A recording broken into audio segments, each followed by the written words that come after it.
पूर्व प्रसंग चल रहा है।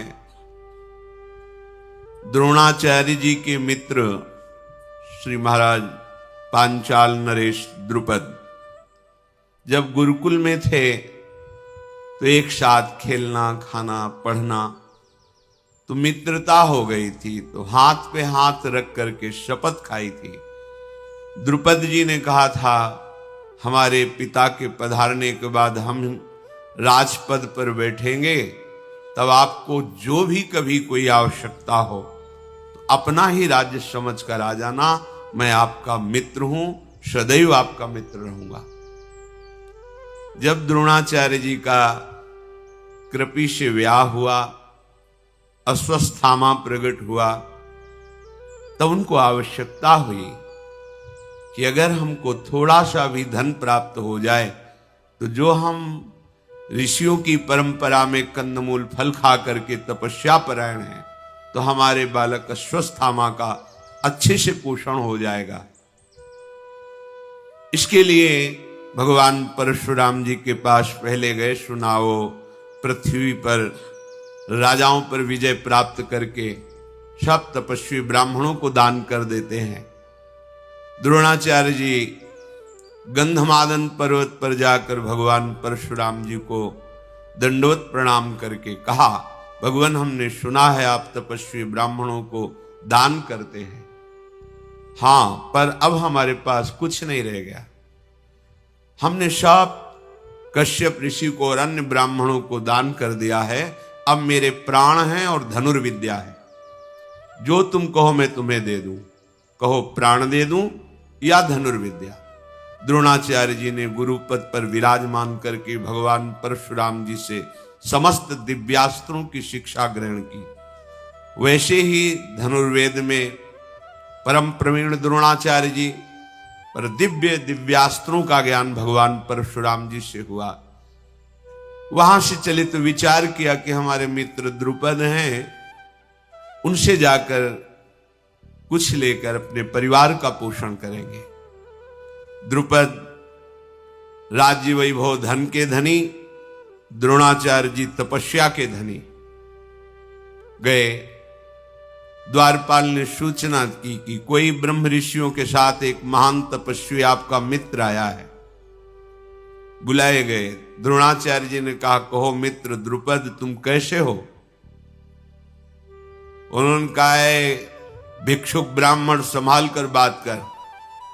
जानता है राजा से कैसे बात की जाती है? तू नाम लेकर बात कर रहा है मेरा।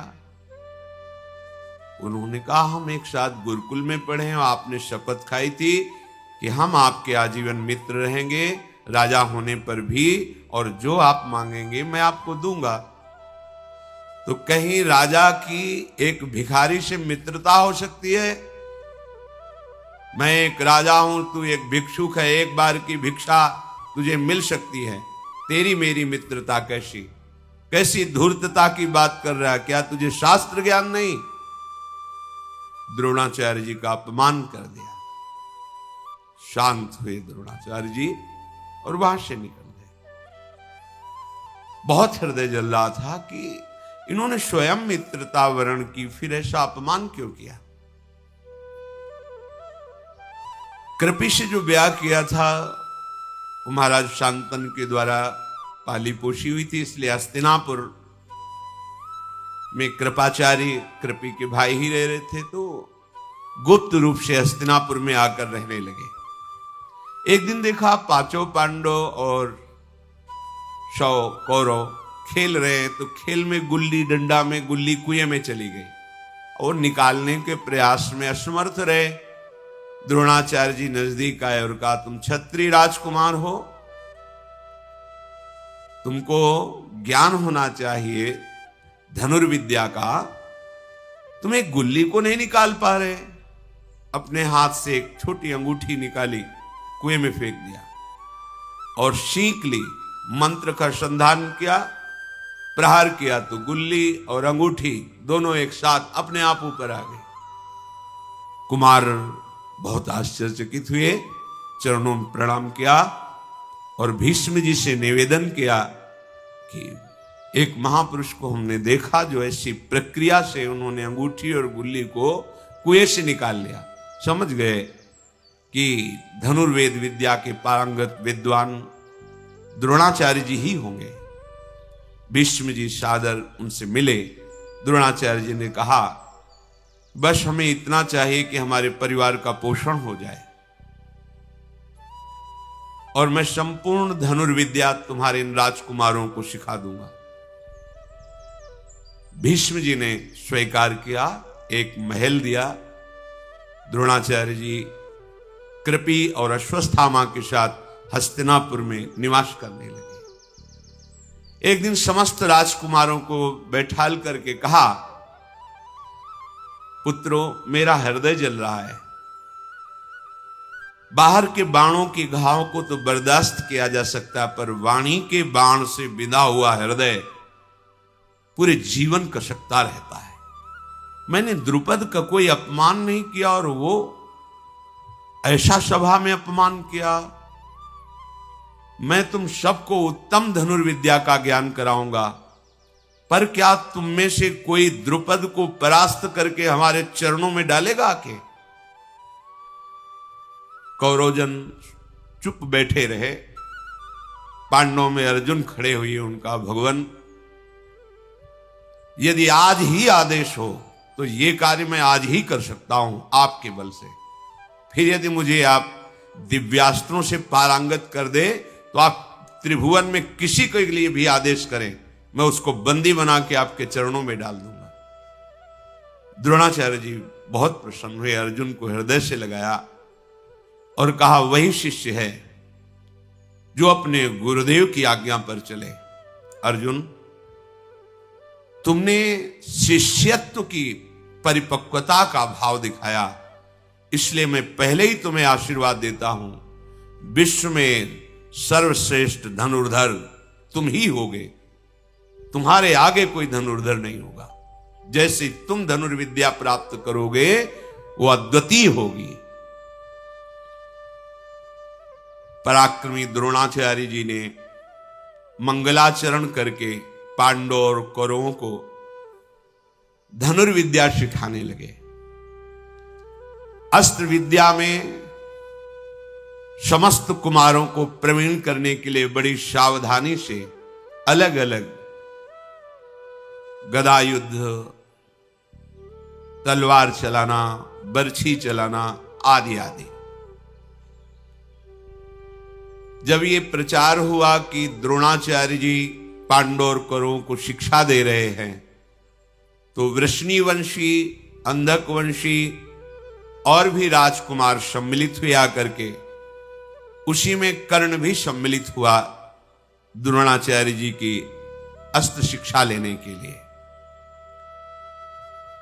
कर्ण इतने प्रवीण थे कि जो अर्जुन को द्रोणाचार्य जी सिखाते वो बिना सिखाए सीख जाते। एक बार देख लिया, क्योंकि अर्जुन को सर्वश्रेष्ठ धनुर्विद्या का ज्ञाता बनाना चाहते थे द्रोणाचार्य जी, और बनाया भी। कर्ण ये नजर रखता था क्या शिक्षा दे रहे हैं। यही शिष्य की उत्तम वृत्ति है कि अपने गुरु की प्रत्येक उपदेश, वो चाहे किसी को हो रहे हो, उन्हें सावधानी से सुनकर अपने हृदय में उतारना चाहिए। कर्ण बहुत ही प्रवीण बुद्धि वाले थे। बुद्धि को प्रकाश देने वाले भगवान सूर्य से प्रकट हुए हैं कर्ण, इसलिए बहुत ही बुद्धिमान।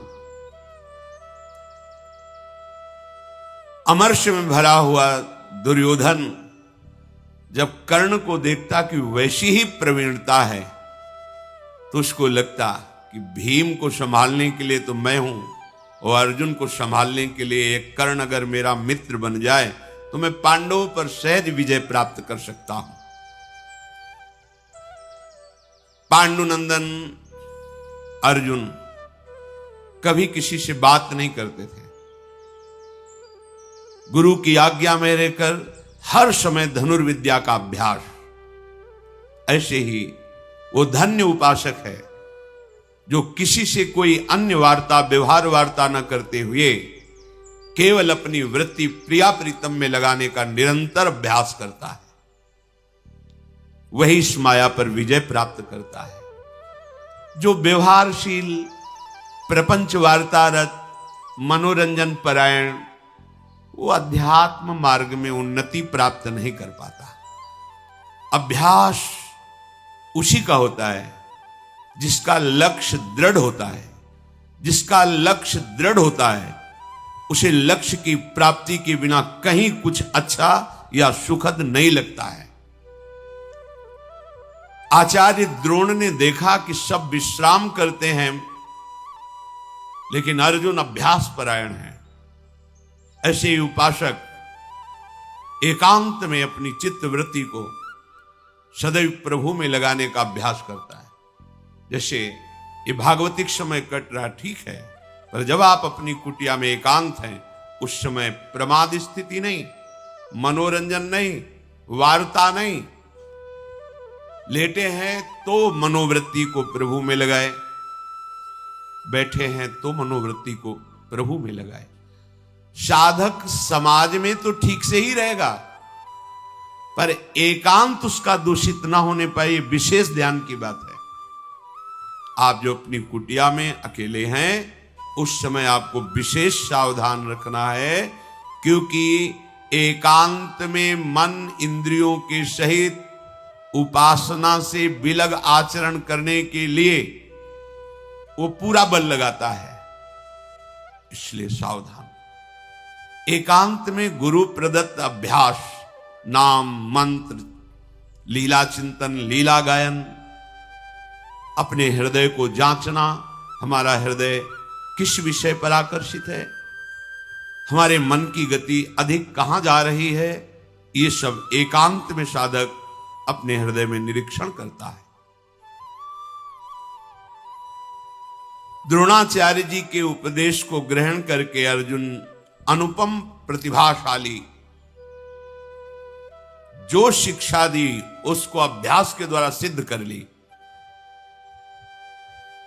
द्रोणाचार्य जी को शिष्यों में प्रियता तो थी, पर पुत्र में विशेष होती है, इसलिए सब शिष्यों को पानी लाने के लिए भेजते हैं। सुराही जैसा उसका मुख, नीचे बहुत बड़ा पात्र, जिससे सरोवर में काफी समय लगता उसको भरने में। अर्जुन को भी वैसा पात्र देते हैं। और अश्वत्थामा को बड़े मोहरे का, गए डुबोया भाग के आ गए, तो वो गुप्त दिव्य अस्त्र जो अन्य शिष्यों को नहीं देना चाहते थे, ब्रह्मास्त्र आदि, वो अश्वत्थामा को देते।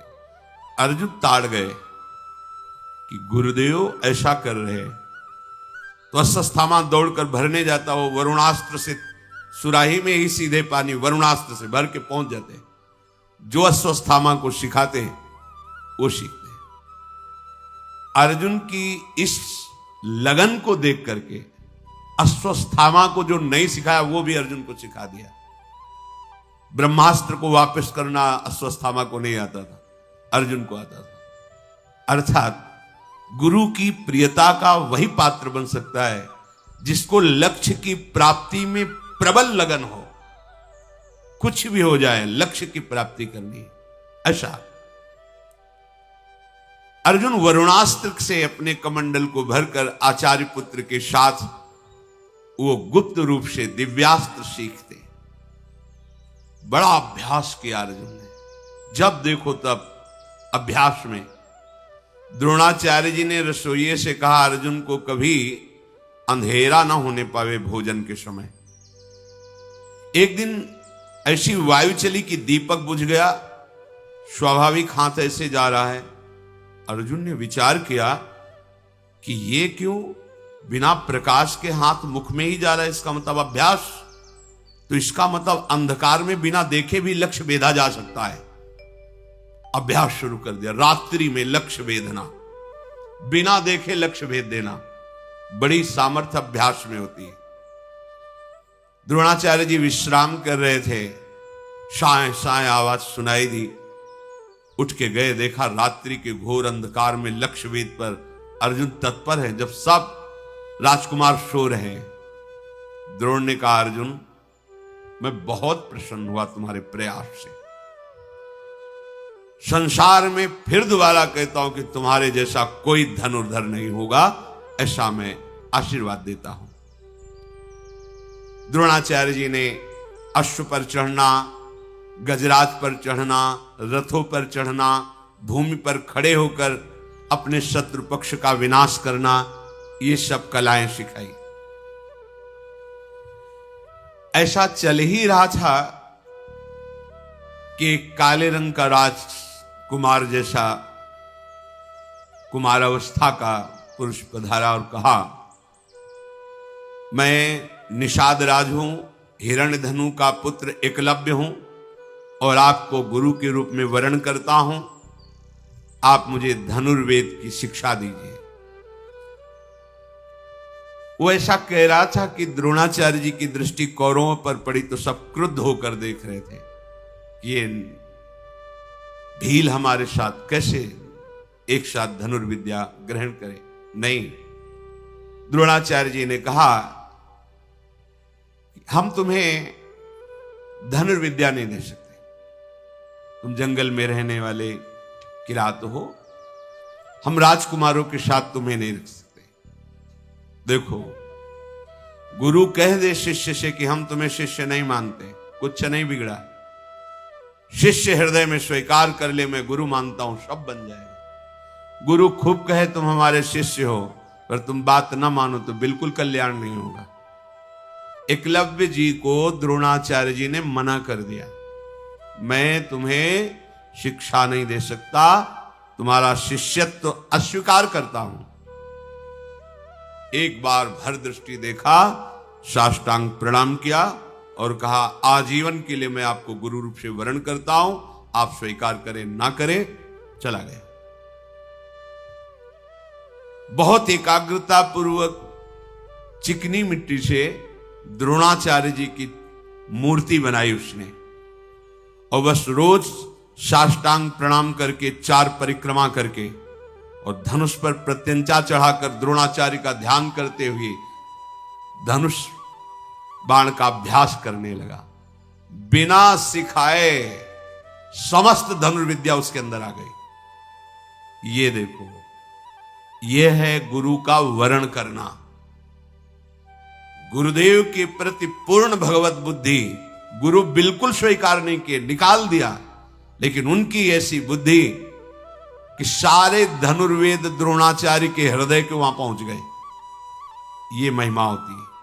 यदि गुरु निष्ठ हो तो गुरु से आशीर्वाद मांगने की जरूरत नहीं, उनके हृदय की वस्तु आपके हृदय में प्रकाशित हो जाएगी। गुरु के मानने से नहीं, शिष्य के मानने से होता है। एक दिन कौरव और पांडव द्रोणाचार्य की आज्ञा से वन विहार करने के लिए निकले हुए थे। उसी में किसी के साथ एक कुत्ता भी साथ था। वहां आखेट करते हुए एकलव्य, तो कुत्ता एकलव्य को देखकर फटे पुराने चिथड़े, काला शरीर, भारी जटाएं, तो भूखने लगा।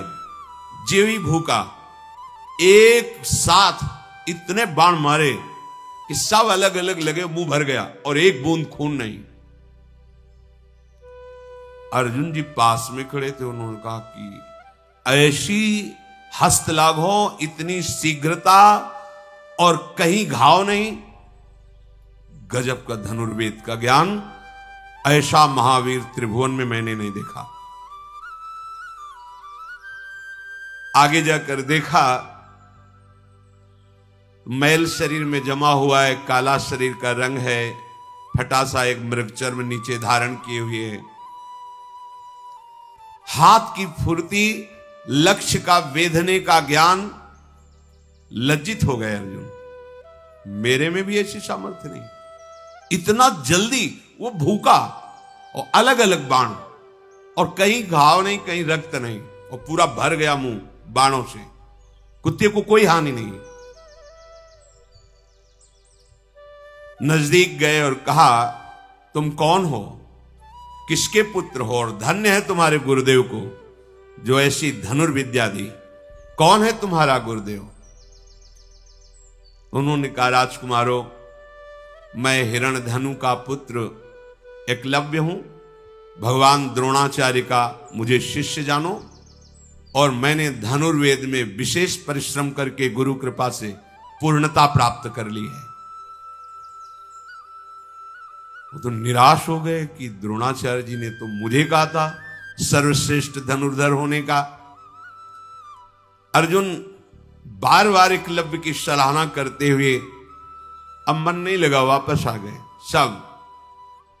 अर्जुन ने एकांत में द्रोणाचार्य जी को प्रणाम करके कहा कि उस दिन तो आप हमें हृदय से लगा के कह रहे थे कि विश्व में तुम्हारे जैसा कोई धनुर्धर नहीं होगा, पर मैंने ऐसा धनुर्धर देखा जो मैं उसकी बराबरी नहीं कर सकता। कुत्ते की आवाज के साथ उसके मुख को भर देना और उसमें के मुख में घाव ना होना, एक बूंद रक्त ना आना, इतनी शीघ्रता से इतने हस्त लाघव गुरुदेव, और वो आपका शिष्य है, ऐसा कहता है। आचार्य कुछ देर मौन और ध्यानस्थ रहे, फिर कहा चलो हमारे साथ चलो। वहां गए, एकलव्य ने देखा कि मेरे भावना में विराजमान गुरुदेव साक्षात आए हैं। धनुष प्रत्यंचा चरणों में रख के साष्टांग दंडोत हुआ, परिक्रमा की और हाथ जोड़कर सर झुकाकर खड़ा हो गया। गुरुदेव आदेश कीजिए। शिष्य वही है, उसी का जीवन धन्य है जो गुरुदेव को प्रसन्न कर सके। गुरुदेव आपकी प्रसन्नता के लिए ये प्राण भी समर्पित हैं, आज्ञा कीजिए। द्रोणाचार्य जी ने कहा तुम मुझे गुरु मानते हो? जी। तो गुरुदक्षिणा दीजिए, आज्ञा कीजिए। और धनुर्विद्या में सबसे ज्यादा कार्य दाहिने अंगूठे का होता है। ये दाहिना अंगूठा गुरुदक्षिणा में दे दीजिए। 1 सेकंड नहीं लगाया, काट कर अर्पित कर दिया। बिना अंगूठा के धनुर्विद्या। फिर द्रोणाचार्य जी ने कहा धन्य, तुम्हारे जैसा शिष्य कोई बिरला ही होता है। मैं बहुत प्रसन्न हुआ। तुम यद्यपि उस कोट के धनुर्धर तो नहीं रहोगे अंगूठा काटने के कारण, फिर भी मैं तुम्हें प्रक्रिया बताऊंगा जिससे तुम्हें कोई परास्त नहीं कर पाएगा। पर इसके परिणाम से तुम्हें वो लोग प्राप्त होंगे जो बड़े बड़े याज्ञिक और तपस्वियों को प्राप्त होते हैं। तुमने मुझे प्रसन्न कर लिया। द्रोणाचार्य जी बहुत प्रसन्न होकर मध्यमा और तर्जनी इन दो की, पर वो जो अंगूठे से होता है इसीलिए सर्वश्रेष्ठ धनुर्धर अर्जुन रहे। नहीं, एकलव्य उनसे बढ़कर था। एक गुरु के समीप रहकर गुरु के सिखाने से ऐसा धनुर्धर, और एक गुरु की पूर्ण समर्पण वृत्ति में है तो मिट्टी की मूर्ति बनाकर इतना बड़ा धनुर्धर। यह अध्यात्म मार्ग समीप रहना या दूर रहना इसका कोई महत्व नहीं। यदि आप गुरु पर भाव रखकर उनकी आज्ञा पर चलते हो तो लाखों कोस दूर होने पर भी आप गुरु के समीप ही रह रहे हैं, और समीप रह रहे हैं। उनकी आज्ञा का उल्लंघन करें तो समीप रहते हुए भी आप लाखों कोस दूर हैं। गुरु के हृदय की वस्तु को आप झांक नहीं सकते, पा नहीं सकते। अब उतनी शीघ्रता से बाण संधान करना तो नहीं हो पाया एकलव्य का, तर्जनी और मध्यमा से जैसा अंगूठे से होता था। पर द्रोणाचार्य जी भरे राजकुमारों की सभा के बीच में कभी कभी एकलव्य की गाथा गाते। ये मिला एकलव्य को कि गुरु शिष्य का यशगान करता है। धन्य है ऐसा शिष्य, धन्य है ऐसा वीर। एक बार भी नहीं कहा कि गुरुदेव अंगूठा चला जाएगा तो फिर धनुष कैसे। अच्छा, वो जंगल में रह करके जीवन व्यतीत करते, उनको अनिवार्य है धनुर्विद्या का ज्ञान होना। द्रोणाचार्य जी ने गदा युद्ध में दुर्योधन और भीमसेन ये दोनों आगे निकले। सबको गदा युद्ध सिखाया, पर ये दो आगे निकले, दुर्योधन और भीमसेन। अश्वत्थामा धनुर्वेद के रहस्यों की जानकारी में बहुत बढ़ चढ़कर हुए। नकुल सहदेव तलवार की कला में सबसे आगे निकले, और भाला चलाने में महाराज युधिष्ठिर। बिना देखे भी आवाज पर भाले से प्रहार कर सकते थे महाराज युधिष्ठिर। बुद्धि की, मन की एकाग्रता, उत्साह, अस्त्र विद्याओं की प्रवीणता, अस्त्रों का अभ्यास, गुरु के प्रति समर्पण, ये सब अर्जुन का सबसे ऊंचा था। धृतराष्ट्र के पुत्रों के हृदय में दुष्टता वास करती थी। वो पांडवों को प्रवीण देख करके बहुत हृदय में जलते थे। खास करके भीमसेन को देखकर दुर्योधन का हृदय जलता ही रहता था।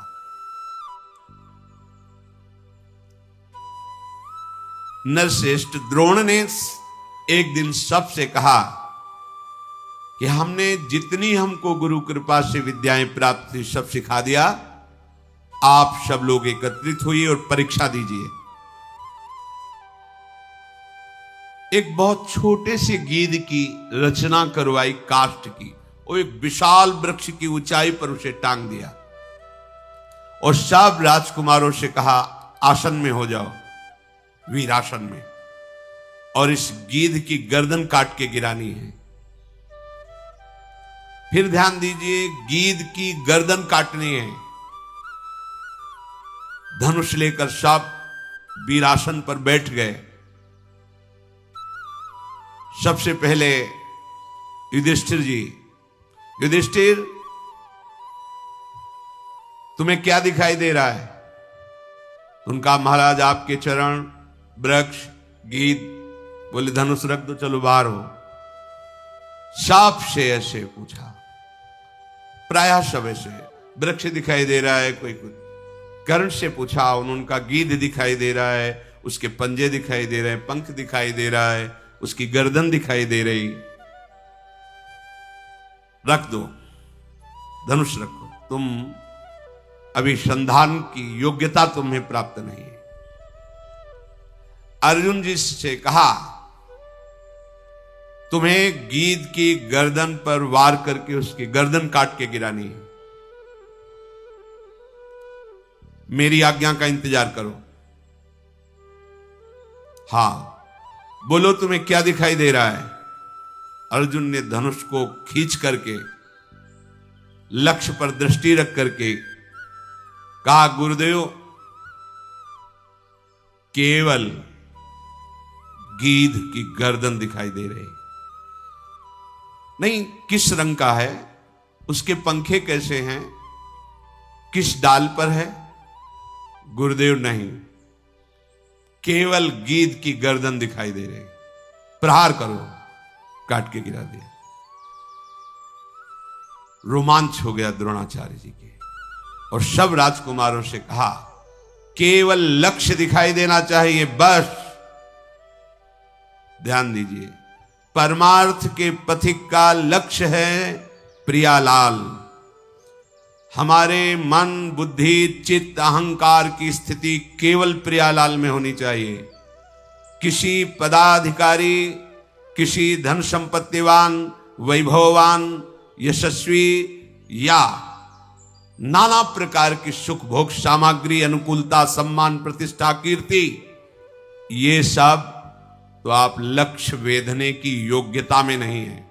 जैसे युधिष्ठिर जी ने कहा आपके चरण दिखाई दे रहे हैं, वृक्ष दिखाई दे रहा है, और फिर गीध दिखाई दे, ये सब लक्ष्य ना काहो सो बोलिवो, ना कोई व्यवहार।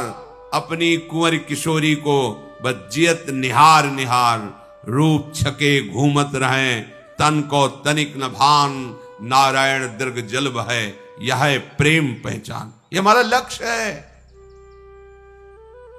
सुने न काहू की कही, कहे न अपनी बात, नारायण वार रूप में मगन रहे दिन रात। अगर आपको संसार दिखाई देता, प्रपंच दिखाई देता है, राग द्वेष दिखाई देता है, तो तुम अभी लक्ष्य वेद करने की योग्यता में नहीं हो। वही उपासक परम पद का अधिकारी होता है जिसका एक ही लक्ष्य होता है, हर परिस्थिति में अपने आराध्य देव की स्मृति में तन्मय रहना। लक्ष्य वेदने पर ही हृदय द्रोणाचार्य जी का भर आया, और अर्जुन को हृदय से लगा करके सदैव सुखी रहो। आशीर्वाद मांगना थोड़ी पड़ता है। जब उपासक सच्चाई से भजन करता है तो गुरु कृपा कवच की तरह उसकी रक्षा करती है और आगे बढ़ाती है। क्यों? क्योंकि गुरु कृपा और हरि कृपा दो नहीं। वो हरि कह रहे तुम केवल भजन करो, वियोगक्षेमम वहाम्यहम्, जो प्राप्त कराना है मैं प्राप्त कराऊंगा और जो है उसकी रक्षा करूंगा। योगक्षेमम वहाम्यहम्।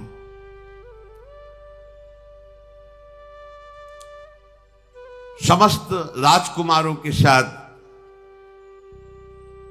श्री द्रोणाचार्य जी गंगा जी के स्नान करने के लिए, आओ गंगा स्नान करते हैं।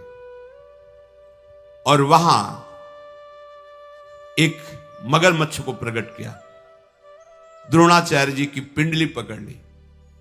द्रोणाचार्य जी चिल्लाने लगे, छुड़ाओ छुड़ाओ, देखो मुझे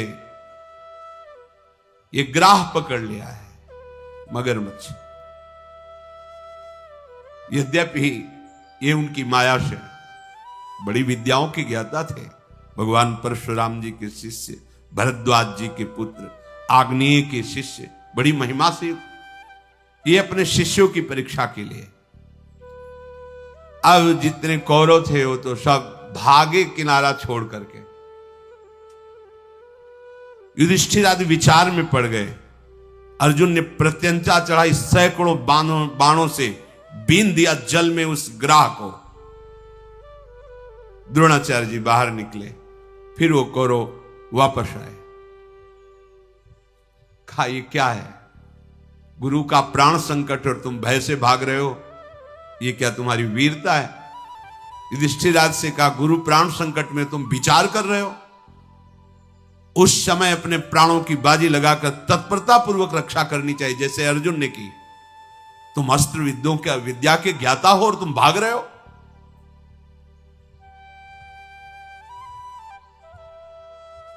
बहुत प्रसन्न हुए द्रोणाचार्य जी और सबके बीच में वहीं गंगा किनारे अर्जुन से कहा स्नान करो, और एक अमोघ अस्त्र दिया जिसे ब्रह्मशिर नाम का अस्त्र कहते हैं।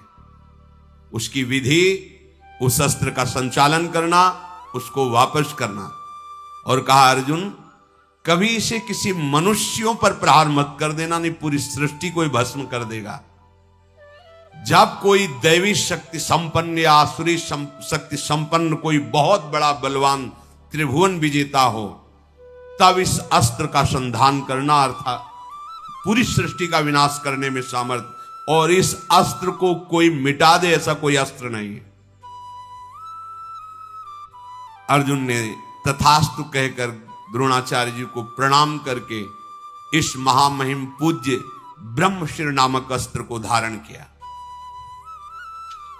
जब द्रोणाचार्य जी ने देखा कि ये राजकुमार अस्त्र विद्या में प्रवीण हो चुके हैं, तब कृपाचार्य, सोमदत्त, वाल्मीकि, गंगानंदन, भीष्म, भगवान व्यासदेव जी, विदुर जी, धृतराष्ट्र जी, इन सबको बुलाया और कहा ये राजकुमार संपूर्ण अस्त्र शस्त्र विद्या से प्रवीण हो चुके हैं। हम सब राजकुमारों का योग्य, जो शास्त्र विद्या में, शस्त्र विद्या में, राजनीति में प्रवीण हुए, एक रंगमंच बनाया जाए और इनका युद्ध कौशल दिखाना चाहते हैं। धृतराष्ट्र उस समय राजगद्दी पर विराजमान थे, क्योंकि पांडु महाराज पधार गए थे तो यही राजा के पद में थे। आदेश हुआ, वहां की बहुत ही समतल भूमि का पूजन करके वहां आसन बनाए गए सम्राट के लिए, उनके मंत्रियों के लिए, हस्तिनापुर के पूज्यजनों के लिए, नर नारियों के लिए बहुत बड़ा रंगमंच, और सुंदर सुंदर पालकियों में राजरानियां वहां पधारी, पूरे नगर के लोग पधारे, जन समुदाय एकत्र हो गया, विविध प्रकार के बाजे बजाए गए। उस समय श्वेत वस्त्र, श्वेत यज्ञोपवीत धारण किए हुए आचार्य द्रोण अपने पुत्र अश्वत्थामा के साथ रंगभूमि पर पधारे।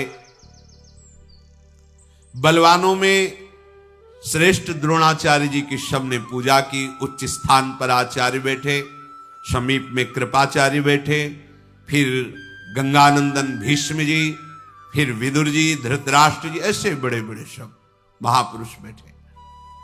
जितने भी राजकुमार हैं सब अपने अपने दस्ताने पहनकर कमर कस के युद्ध कौशल दिखाने के लिए आए। राजकुमारों में श्रेष्ठ महाराज युधिष्ठिर सबसे पहले आकर अपने आचार्य को और फिर पूज्य जनों को प्रणाम किया। यदि सभा में गुरुदेव विराजमान हो और गुरु के गुरु, गुरु के गुरु ऐसे पूज्यजन विराजमान हो, तो शिष्य का पहला कर्तव्य है कि अपने गुरुदेव को साष्टांग प्रणाम करने के बाद ही किसी को प्रणाम करें। गुरु से बढ़कर उसकी दृष्टि में कोई महिमा नहीं होनी चाहिए। सबसे पहले अपने गुरुदेव को वो खुद आदेश करेंगे, अरे नहीं ऐसा नहीं, उनको प्रणाम करो। पर शिष्य का पहला प्रणाम अपने गुरुदेव के लिए। तो सबसे पहले धर्मराज युधिष्ठिर जी ने द्रोणाचार्य को प्रणाम किया, फिर गुरुजनों को। राजकुमार जो दुर्योधन आदि हैं, ये सब अपने अपने अस्त्र शस्त्र लेकर रंगमंच पर आए। सबने धनुष झुका करके आचार्य चरणों में प्रणाम किया। एक एक करके अपनी धनुर्विद्या, गदा विद्या, तलवार, अश्व पर चढ़ना, हाथी पर चढ़ना, भूमि पर पैतरे बदलते हुए युद्ध करना और मल्ल युद्ध करना, कुश्ती आदि, ये सब दिखा रहे थे। दुर्योधन और भीमसेन हाथ में गदा लेकर के रंगभूमि पर जब उतरे तो ऐसा लग रहा था दो पहाड़। 10,000 हाथियों का बल दुर्योधन के अंदर और जन्मते ही 10,000 हाथियों का बल भीम के अंदर। पर जब इनको विष पवाया गया था तो 10,000 हाथियों का बल नागलोक। तो ये बहुत बल में बढ़े चढ़े थे भीम। दोनों महाबली योद्धा मंडलाकार होकर गदा युद्ध कर रहे हैं। कुंती जी और गांधारी जी धृतराष्ट्र को बताती जा रही, दुर्योधन ने ऐसा, भीम ने ऐसा। बहुत बुद्धिमान धृतराष्ट्र जी हैं। विचार कर रहे हैं कि जैसे पैतरे भीम बदलता है, देख तो पा नहीं रहे, सुन के दुर्योधन कभी इनसे जीत नहीं सकता। वहीं हृदय में आग पैदा हो गई कि मेरे प्रिय पुत्र का विनाश करने में समर्थ होगा ये भीम। बहुत बुद्धिमान थे। इन दोनों में ऐसा जोश आया कि युद्ध रूप प्रारंभ हो गया। फिर तो सारी रंगभूमि में हाहाकार मच गया।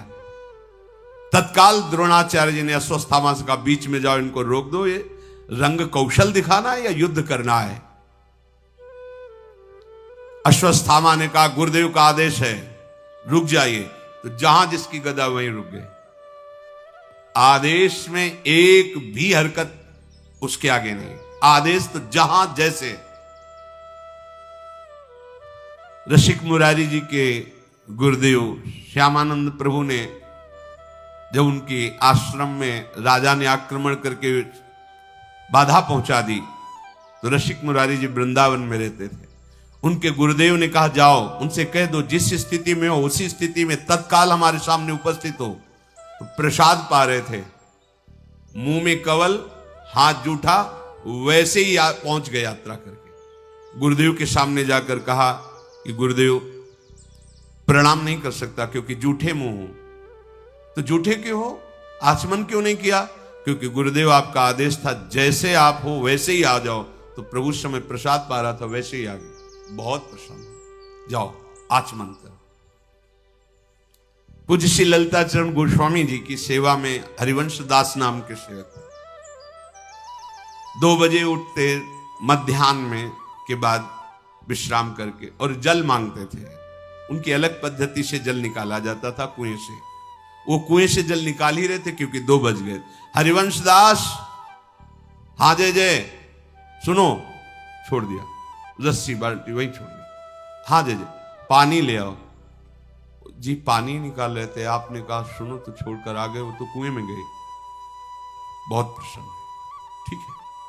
तुम निज मंत्र की बात करते थे ना कल, आ जाना, आप तुम्हें निज मंत्र दे देते। डांटा नहीं कि तुमने रस्सी क्यों, नहीं, आज्ञा है आ जाओ, छोड़ दिया वैसे जी। आज्ञा हुई तो जहां गदा है वहीं रोक दी, गुरुदेव की आज्ञा। आयुष लिए चले निज दास। ये अध्यात्म मार्ग इसी में पुष्ट होता है, मनमानी आचरण में नहीं। जो मुझे पुत्र से भी अधिक प्रिय है, हे दर्शक गणों, अब आप उसकी शस्त्रों में कितनी निपुणता की स्थिति आई है आप देख लीजिए। स्वयं द्रोणाचार्य जी ने अर्जुन को ऐसा संबोधन करके मंच पे उतारा। आचार्य स्वस्थ वाचन करके जे ही अर्जुन को उतारा, अर्जुन ने तो जैसे कोई बिजली चमके ऐसे अपने धनुष पर प्रत्यंचा चढ़ाई और ऐसा हर्षोल्लास के साथ विद्याओं का प्रदर्शन शुरू किया जो अभी तक किसी ने नहीं किया था। विदुर जी, शांतनंदन, भीष्म जी, ये सब बड़े बड़े महापुरुष देख रहे हैं। पांडुनंदन अर्जुन जैसे अरण्य मंथन से अग्नि प्रकट होती है ऐसे तेजस्वी महापुरुष पहले आचार्य के चरणों में बाण संचालन करके प्रणाम किया। यह वीर का प्रणाम होता है। गुरु के चरणों के समीप बाण जाकर के लगे। तत्काल आग्नेय अस्त्र से रंगमंच पर आग पैदा कर दी। तत्काल वरुणास्त्र से जल बरसा करके उसको शांत कर दी। वायुवास्त्र से जोर भरी आंधी चला दी और पर्जन्यास्त्र से बादल पैदा करके वर्षा शुरू कर दी। क्षण भर में अर्जुन आकाश में दिखाई देते, क्षण भर में बहुत छोटे दिखाई देते। एक क्षण में रथ में खड़े हैं तो दूसरे क्षण में रथ के नीचे खड़े हैं और अस्त्र कौशल बाणों की वर्षा शुरू कर दी। जैसे बाण पानी की बूंदें ऐसे बरस रहे हैं। बड़ी फुर्ती से बड़े सूक्ष्म लक्ष्य को बड़े शीघ्र बिना हिले डुले बेध देना। रंगभूमि में एक लोहे का बना हुआ स्वर्ण रखा गया जो बहुत तीव्रता से घूम रहा था यंत्र पर। अर्जुन ने एक साथ 5 बाण उसके मुख में भर दिए और वो ऐसे घूम रहा है। 5 बाण अलग अलग कितनी सेकंड में सामने आया, 5 बाण से भर दिया। सब ने आश्चर्यचकित होकर के वाह वाह की। एक गाय का सींग ऐसे लटकाया गया था जो ऐसे बराबर हिल रहा था। अर्जुन उसके छेद में 21 बाण एक ही हिलने पर ऐसे 21 बाण से बेच दिया। बहुत सा अस्त्र कौशल अर्जुन ने दिखलाया। आश्चर्य की बात है, जब अर्जुन ये दिखा ही रहे थे और सब वाह वाही कर रहे थे तो दरवाजे पर आवाज आई ताल ठोकने की, भुजाओं की। वो ऐसा लग रहा था जैसे कोई पहाड़ टूट गया हो। सबकी दृष्टि अर्जुन से हटकर दरवाजे की तरफ गई तो देखा दिव्य कवच धारण की हुई, कुंडल धारण की हुई कर्ण प्रवेश कर रहा है। ये जो पीछे कवच कुंडल अपहरण की बात बताई थी कि सूर्य भगवान ने स्वप्न में कहा, वो युद्ध क्षेत्र की थी। वहां उनकी प्रशंसा के लिए कहा था कि स्वयं सूर्य भगवान ने आदेश किया था, पर उन्होंने चीज की। ये युद्ध क्षेत्र में जब महाभारत युद्ध उस समय की बात, दिव्य कवच जो शरीर के साथ उत्पन्न हुआ था, जे ही कुंती जी ने देखा कि ये तो मेरा पुत्र है, इसी को तो गंगा में प्रवाहित किया था और इसे अतिरथ ने पाला है, अधिरथ ने। बड़ा आनंद हुआ पर क्षोभ भी हुआ कि ऐसे वीर पुत्र को मैं घोषणा नहीं कर सकती कि मेरा पुत्र है। कुंती ने अश्रुओं से अपने कपोलों को भी होते चुपचाप कि कोई देख ना पावे। बड़ा आनंद हुआ, सबसे पहला पुत्र सूर्य भगवान के द्वारा। प्रचंड किरण जैसे भगवान सूर्य पधारते ऐसा तेजस्वी कर्ण आया और द्रोणाचार्य कृपाचार्य जी को ऐसे प्रणाम किया मानो उपहास कर रहा हो। थोड़ा अभिमान भी था। गुरुजनों से ऐसा नहीं करना चाहिए। ऐसे गुरुजनों को एक हाथ से प्रणाम नहीं किया जाता वैसे। और द्रोणाचार्य जी से कहा, बड़ा यश गा रहे हो अपने शिष्य अर्जुन का, इसने जितनी कलाएं दिखाई इससे बढ़कर कम समय में मैं कलाएं दिखाता हूं। साफ सभा सन्न रह गई। तुरंत बहुत से वीरों के साथ दुर्योधन खड़ा हुआ। अवश्य अवश्य स्वागत है वीर तुम्हारा, क्योंकि वो तो चाह ही रहा था कि अर्जुन की समानता करने वाला कोई नहीं, कम से कम ये वीर तो बोल तो रहा है पर आज दिखाई भी देगा कि कितना वीर है। महाबली द्रोणाचार्य जी ने कर्ण को आदेश दे दिया, तू अच्छा दिखा कला कौशल, बातचीत से ही नहीं होता। आश्चर्य की बात, कर्ण ने जितने अर्जुन ने कलाएं दिखाई थी दिव्यास्त्रों की सब दिखा दी, और कम समय में, अर्जुन से कम समय में। बड़े भाई हैं पर पता नहीं है ना किसी को। और द्रोणाचार्य जी से कहा आदेश कीजिए इस अर्जुन को, इसी रंगमंच पर मैं द्वंद्व युद्ध से ललकार कर इसके प्राणों का हरण करना चाहता हूं, मुझे ईर्ष्या है इससे। खड़ा हो गया दुर्योधन और छाती से लगाया कर्ण को और कहा प्रिय मित्र, हस्तिनापुर का राज्य तुम्हारा, जैसे चाहो वैसे भोगो, तुम्हें मैं मित्र स्वीकार करता हूं, और इन शत्रुओं के मस्तक पर पैर रख दो, यही हमारी इच्छा। उसकी तो छाती भूल गए। कुंती जी के हृदय में बड़ा क्षोभ हुआ कि दोनों मेरे लाडले, मैं कैसे बता पाऊं कि कर्ण भी मेरा पुत्र है। कर्ण ने कहा आचार्य चरण, यदि अर्जुन खड़ा रहा तो जीवित नहीं रह सकता, मैं तुमको वचन देता हूं। यहां बड़ा आक्षेप। अर्जुन ने आचार्य चरण से कहा कि आप जानते हो कि आपका शिष्य निर्बल नहीं है, आप आदेश कर दो, इस वीर को मैं अभी धूल चटा देता हूं। कर्ण की ओर बढ़े द्रोणाचार्य, कृपाचार्य, भीष्म जी सब आश्चर्यचकित हो रहे कि रंगमंच पर कहीं युद्ध न प्रारंभ हो जाए। कुंती देवी को तो मूर्छा आ गई, जब दोनों युद्ध के लिए चले मूर्छा आ गई। दासियों ने चंदन मिश्रित जल से उन्हें होश मिलाया, पर वो कोई जान नहीं पाया कि मूर्छा क्यों आई इनको। दोनों वीर आमने सामने खड़े हैं। कृपाचार्य जी खड़े हुए और कहा सावधान कर्ण, ये कुंती नंदन महाराज पांडु के पुत्र देवराज इंद्र से प्रकट हुए हैं। मैं परिचय देता हूं, ये हस्तिनापुर चक्रवर्ती सम्राट के पुत्र। तू अपना परिचय दे, किस चक्रवर्ती सम्राट का राजा है, किसका पुत्र है, कौन राजा है, कहां से आया है, तेरे मां और पिता का क्या परिचय है, क्या तू पांडुनंदन अर्जुन के सामने खड़ा होने का अधिकार रखता है। कृपाचार्य जी ने कर्ण भगवान सूर्य की तरफ ऐसे देखा। महाराज आप जानते हो और मैं भी जानता हूं कि मैं कौन हूं, पर कैसे इनको परिचय दूं। ग्रीवा झुकार कर खड़ा हो गया, उत्तर नहीं। कृपाचार्य के कहने पर कर्ण की आंखों में रोष है और लज्जा से सर झुकाकर खड़ा हो गया, जैसे कमल मुरझाया हुआ हो। दुर्योधन ने कहा आचार्य चरण, कृपाचार्य से, तुम्हें पता है 3 प्रकार के राजा होते हैं। एक होता है राजकुल में पैदा हुआ उत्तम, दूसरा होता है सेनापति, अपने बल विक्रम से राजा को परास्त करके राज्य पद पर बैठ जाना, और तीसरा होता है एक राजा मित्र अपने दूसरे मित्र को राजा बना सकता है। मैं इसे राजा घोषित करता हूं, अंगराज कर्ण। मैं अभी तिलक करता हूं। अगर आप कहते हो कि किस राज, तो मैं इसे राजपद पे देता हूं, और चक्रवर्ती सम्राट पद पर धृतराष्ट्र है, तो अधिकार है दुर्योधन का।